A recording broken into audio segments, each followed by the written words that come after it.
நாம் அடுத்ததாக கவிஸ்தலத்திலிருந்து புறப்பட்டு திரு புள்ளபூதங்குடியை அடையலாம்.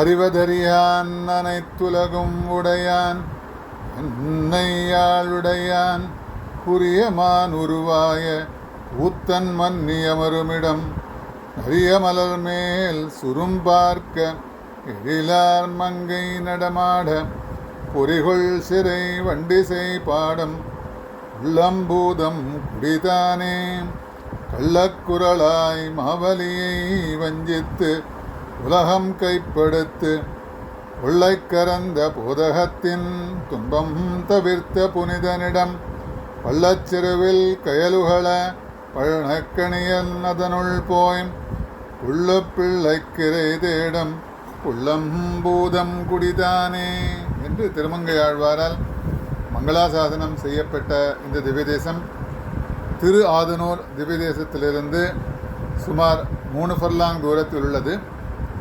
இந்த 2 தலங்களுக்கும் கும்பகோணத்திலிருந்து பஸ் வசதிகள்லாம் உண்டு. தஞ்சையிலிருந்து கும்பகோணம் செல்லும் வழியில் சுவாமிமலையில் இறங்கியும் செல்லலாம். இந்த திவ்யதேசத்தை பற்றி வரலாறு. இந்த திவ்யதேசத்தை பற்றி பிரம்மாண்ட புராணம் ஆத்ம புராணமும் குறிப்பிடுகின்றன. ராவணன் சீதையை கவர்ந்து சென்றபோது அவனை எதிர்த்து போரிட்ட ஜடாயு ராவணன் வாளினால் துண்டிக்கப்பட்டு ராமா ராமா என்ற சத்தத்துடன் குறுங்குலையுருமாய் கிடக்க அவ்வழியே வந்த ராமலக்ஷ்மணர்கள் இந்த அபயக்குரல் கேட்டு அருகில் சென்று பார்க்க சீதையை ராவணன் கவர்ந்து சென்ற விவரத்தை தெரிவித்துவிட்டு உயிர் துறக்க ஜடாயுவுக்கு மோட்சமளித்துவிட்டு ராமன் அவருக்கு சிரமபரிகாரம் இறுதிக்கடன் செய்த ஸ்தலம் இந்த திவ்யதேசம். ஜடாயுவுக்கு தீக்கடன் நீர்க்கடன் செய்ய ராமன் நினைக்கும் போது அதற்கு துணையாக அருகில் நிற்க தேவி இல்லையே என்று மானசீகத்தால் ராமன் நினைக்க சீதையை பிரிந்த ராமனுக்கு உதவ பூமி பிராட்டியே பொற்றாமரையில் வந்து நின்று மானசீகமாக காட்சியளிக்க ராமன் ஜடாயுவுக்கு செய்ய வேண்டிய கடன் செய்து முடித்தான். மூலவர் வல்வில் ராமன், புஜங்க சயனம், கிழக்கே திருமுக மண்டலம், தாயார் பொற்றாமரையாள், விமானம் சோபன விமானம், காட்சி கண்டவர்கள் கிருத்ரராஜன், சிறப்புகள் பார்த்தா சூரியனின் மகன் ஜடாயு. இவர் தசரத சக்கரவர்த்திக்கு பல உதவிகள் செய்து உயிர் தோழராக இருந்தார். சம்பாசுர யுத்தத்தில் இவர் செய்த உதவியை நினைத்த தசரதன் ஜடாவியை உயிராகவும் தன்னை உடம்பாகவும் எல்லோரிடமும் கூறி அதுபோலவே பாவித்தான். எனவேதான் தசரதன் மறைவை இராமாயணத்தில் உயிர் கிடக்க உடலை விசம்பேற்றினார் உணர்விறந்த கூற்றினாரே என்று கூறியுள்ளார்கள். இவர் தசரத குமாரர்களான ராமலக்ஷ்மணர்களை தம் புதல்வர் போலவே பாவித்து அன்பு பாராட்ட அவர்களும் இவரை தமது பெரிய தந்தையாகவே பாவித்து வந்தனர். ஆதலால் ஸ்ரீ வைஷ்ணவ சம்பிரதாயத்தில் பெரிய உடையார் என்னும் பெயர் இவருக்கு உண்டாயிற்று. இந்த ஜடாயுவை பற்றி ஞானசம்பந்தர் தனது தேவாரத்தில் மரம் கொண்டங்கி ராவணன் தன் வலி கருதி வந்தானை புறங்கொண்ட ஜடா என்பான் என்றும் ஆதித்தன் மகனன்ன அகன் ஞாலத்தவரோடும் போதித்த சடா என்பான் என்றும் பறக்க புகழ்வார்கள். கம்பரும் இவரை தூய்மையில் இருங்கலை துணிந்த கேள்வியன் வாய்மையன் மருகிலம் மதியின் கூர்மை ஆமையன் மந்திரத்து அறிங்கன் ஆம் என சேமையின் நோக்குரு சிறுகணான் என்று கம்பர் வர்ணிக்கிறார். ஜடாயு என்ற வடசொல்லுக்கு பல மயிர்கள் சேர்த்து திரித்த ஜடை போல் பலவாய்மைக்கு திரண்ட ஆயுள் உடையவர் என்றும் சிறகில் உயரை உடையவர் என்றும் சடை உடையவர் என்றும் பொருள். இந்த ஜடாயுவானவர் தூய்மையன் இருங்கலை துணிந்த கேள்வியர், அதாவது ஜீவாத்மா பரமாத்மா என்ற 2 தத்துவங்களை அறிந்தவர். வாய்மையில் மறுஇலன், அதாவது வாக்கு மாறாத்தன்மை பெற்றவர். மதியின் கூர்மை ஆய்மையின் மந்திரத்து அறிஞனாம் என்று, அதாவது இவரின் அறிவானது திருமந்திரத்தை அறிந்த கூர்மை உடையது.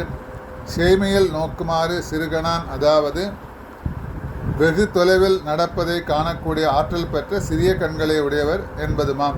ஜடாயுக்கு பார்த்தா அங்கே ரொம்ப தூரத்தில் இருந்தாலும் தெரியாது. அப்படி ஜடாயுவாகிய புள்ளிற்கு மோட்சம் கொடுத்து அதன் பூத உடலுக்கு செய்ய வேண்டிய கடன்களை செய்தமையால் புள்ளபூதம் குடியாயிற்று. வைஷ்ணவ சம்பிரதாயத்தில் 2 பூதபுரிகள் உண்டு. ஒன்று ஸ்ரீபெரும்புதூர், மற்றொன்று புள்ளபூதங்குடி. இது தஞ்சையில் அருகில் உள்ளது, அது காஞ்சி அருகில் உள்ளது. இது ராமன் உகந்த இடம், அது ராமானுஜர் அவதரித்த இடம். இதை ஆழ்வார்கள் அபிமானித்தார்கள், அதை ஆச்சாரியர்கள் அபிமானித்தார்கள். திருமங்கை ஆழ்வாரால் மட்டும் 10 பாசுரங்களால் மங்களாசாசனம் செய்யப்பட்ட திவ்யதேசம். ராமன் ஜடாயுவுக்கு சிரமபரிகாரம் செய்துவிட்டு இங்கு பள்ளி கொண்டான். திருமங்கை ஆழ்வார் இங்கு வந்தபோது யாரோ 2 கைகளே உடைய பிற தெய்வம் என்றெண்ணி கவனியாது செல்ல, திடீரென்று ஒரு பெரிய ஜோதி வெள்ளம் தெரிய திரும்பி பார்த்த திருமங்கை ஆழ்வாருக்கு 4 கரங்களுடன் சங்கு சக்கரதாரியாக ஸ்ரீராமன் காட்சி கொடுப்பதைக் கண்டு அறிய வேண்டியதை அறியாமல் சென்றுவிட்டேன் என்று கூறும் வகையில் அறிவதறியான் அனைத்துலகம் உடையான் என்ற பாசுரத்தில் தொடங்கி 10 பாசுரங்களில் மங்களாசாசனம் செய்துள்ளார். தகப்பனாருக்கு சிரமபரிகாரம் பண்ண பெறாமையால் உண்டான குறை தீர ஜடாயுவுக்கு அதை செய்து, அவனுக்கு மோட்சம் தந்து ஜடாயுவுக்கு அதை செய்து, தமது அகமகிழ்ச்சியால் பொலிவுற்று திகழ்ந்த ராமனை வல்வில் ராமன் என்று தமிழில் வர்ணிக்க, வடமொழியில் இதே பொருளில் திருடதன்வி என்றும் வர்ணிக்கிறார்கள்.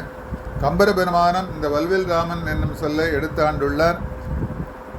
செந்தாமரை கண்ணுடும் செங்கனி வாகினோடும் சந்தார்ந்த தடந்தோளுடன் தாழத் தடங்கைகளோடும் அம்தார் அகலத்தோடும் அஞ்சனக் குன்றமென்ன வந்தான் இவனாகம் அவவல்வில் ராமன் என்பான் என்று இந்த பெருமானின் பெயரை சூர்ப்பனகை வாயிலாக கம்பர் தெரிவித்தார்.